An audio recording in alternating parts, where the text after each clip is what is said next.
Welcome to யஷன் vlogs. மறக்காமல் என்னை உங்கள் வீட்டு பிள்ளைய நினச்சி சப்ஸ்கிரைப் பண்ணிட்டோங்க. எங்கள் அம்மாவுக்கு இன்றைக்கி உடம்பு சரியில்லை, அதனால் இன்றைக்கி கிச்சன் நம்ம கையில்.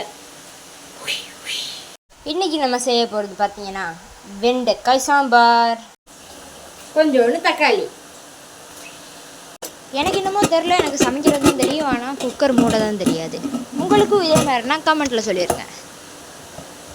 ஒரு விசில் எடுத்துக்குவோம், விசில் எடுத்து வச்சு சுத்த விட்டுருவோம்.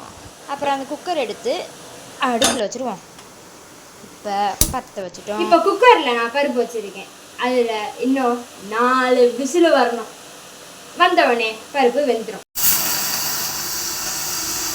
சாதம் வைக்கிறதுக்கு கொஞ்சோன்னு தண்ணி ஊற்றிக்கலாம். தண்ணி ஊற்றினோடனே பானை ரொம்ப வெயிட்டாக இருக்கு. தண்ணி கொதிச்சிருச்சான்னு பார்ப்போம். இன்னும் கொதிக்கலை. சாம்பாருக்கு தேவையான ஆனியனை கட் பண்ணிக்கலாம். ஒரு சட்டியில் எண்ணெயை ஊற்றி கொஞ்சோண்டு பெருஞ்சீரகம் போட்டுக்கலாம். அதில் கொஞ்சோண்டு கருவேப்பிலை தெரிக்குது. அப்புறம் ஏற்கனவே கட் பண்ணி வச்ச வெங்காயத்தை இதில் கொஞ்சம் போட்டுக்கலாம். போட்டுட்டு கொஞ்சோண்டு வதக்கிக்கலாம். இப்போ நம்ம ஆசையாக எதிர்பார்த்துக்கிட்டு இருந்த உருளைக்கிழங்கு ரெடி.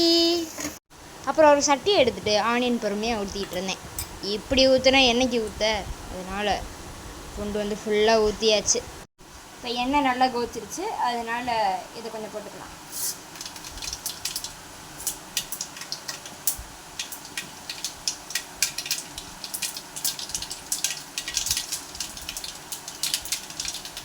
அப்படியே கொஞ்சோண்டு மிளகாயை போட்டுக்கலாம்.